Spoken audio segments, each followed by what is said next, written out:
Hey, what's up, guys? Figured I would do a voiceover for this workout. Take you guys through what I am doing today. Today was squats. I really didn't this. I just decided to cut through all the warm-ups and the warm-up sets and get right to the top set today, which was supposed to be somewhere in there around 75 to 80% of my max projected, which I did 365. Honestly, it felt pretty good. It just feels a little weird walking out weight that feels heavy relative to the fact that I have not squatted in years. So 365 just walking out felt like if my top heaviest squat was like 650, it felt like what 600 would have felt like. And it just felt really, really heavy. So outside of that, when I was squatting it actually did not feel bad. Then I backed down to do some sets of, I believe this was 8 with 100 and, what is that, 185, I believe. Moderately light, not hard at all. The biggest thing right now that I'm working on is trying to keep my form as best as possible. If you notice, I'm squatting pretty parallel. I'm not squatting like full ass to grass, as they would say, full like range of motion. Being that I'm trying to train for cycling, I don't necessarily think so far that I'll need to go ass to grass. I'll just be using squats to gain some strength in my legs. And I don't think I necessarily need to go ass to grass for this relative correlation to cycling. But however, I will say that squats right now feel good. They feel, squats for me wasn't really my favorite movement with these long legs I have and a short torso. I just felt like I was leaned over. So as you guys can see, I low bar squat. It's not super low, but it is low. It's not high bar. So you'll notice that my chest is pushed forward more and I'm leaning over more as I'm squatting. So, if you guys are wondering. Here we are doing some squats that are pause. I like doing this variation because what it does is it separates that bouncing out of the hole. And so when you get to the bottom and you pause, you have to be able to get back out of the hole without relying on just bouncing out of it. So it keeps your core tight the entire movement. Hey guys, figured I would just go straight into the deadlifts from the next workout and kind of make this a quick condensed YouTube video for you guys. So you guys don't have to stay too long watching this, but here we're at 225. I just want to say, first day deadlifting, I felt great, man. I want you guys to notice something, like 2 things I'm doing as I'm setting up. I'm taking my time and I'm engaging in doing the proper movements and techniques needed for a sumo deadlift. So I'm engaging my lats and I'm preparing to take the slack out of the bar every time I pull. And what that does is it keeps you fully engaged. Your lats, your core, your glutes, your lower back, your legs.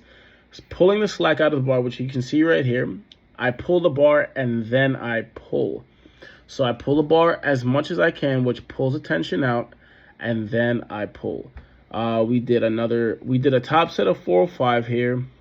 It felt super easy with hook grip, of course. And yeah, great session. No issues as to be expected. But I was very surprised as to how natural I felt. Like, as you can see again, I take a long time to set up. Make sure everything is in place. Make sure I'm pulling the slack and tension out of that bar. And then pull. So, yeah, good sesh.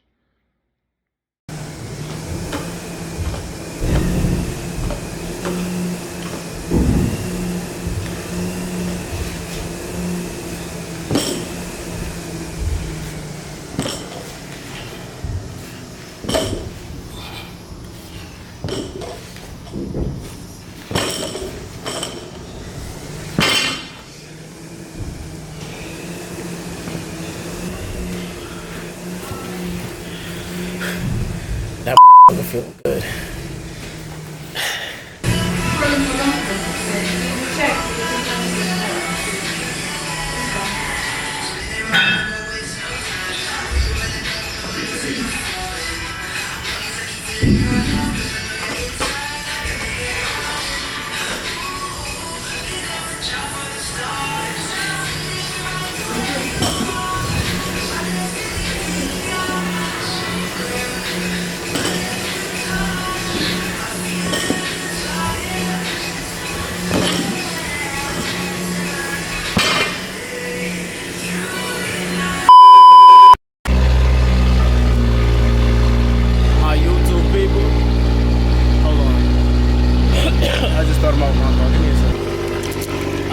What up, y'all, man?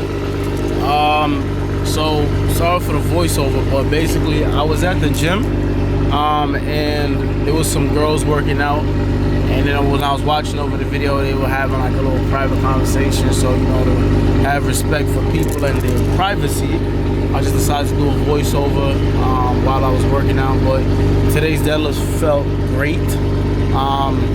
405 felt obviously like it was nothing, because it really is nothing. Honestly, today, if I really wanted to go up and, like, you know, push myself, I probably could have done 6 plates, like 585. You know, but great effort today. Great effort. I did one single of 405, then did a very moderate 2 sets of 6 reps. If you notice, while I was deadlifting, I don't do the, you know, the traditional grip when it comes to deadlifting, and the main reason for that is I hook grip, which is basically a weightlifting technique, because if you see the weightlifters that do the Olympics, they cannot do a mixed grip. You know what I'm saying? They can't do an overhand, because sometimes when people see the hook grip, they confuse a double overhand with hook. What a hook grip is basically you're taking your thumb and you're holding the bar like this, and you're securing the bar with your 2 fingers locked in on your thumb. So it's called basically hooking the bar, and it's got like basically unlimited grip as long as your hands chalked up. And because my hands weren't chalked up, I left it at 405 today, which is good, because honestly, if I brought some chalk, I might have wanted to go higher. So I'm glad that I just went relatively light today. Anyway, another thing, I am very, very, very interested to see over the next month where I start. So today, we're gonna say deadlift starting day 405.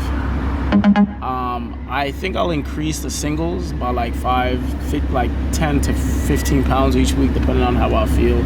So by the end of the month, maybe I'll have increased it from 405 to like 475, 480, depending on how I feel. But great progress. Got no complaints. Very happy. I'm cheesing because I was deadlifted, man. I love deadlifts. Super fun. But anyway, guys, listen. Enjoy the rest of y'all day or night or morning, whatever time y'all watching this. Stay tuned. A lot more videos is coming. I do want to make a full day in the life in terms of how I eat. I don't track calories. It's just mad work. And as a diabetic, what works for me. I want to go through that with y'all and show y'all exactly what I eat for my training, for my cycling. What do I eat before cycling, after cycling, before working out, after working out, while at work.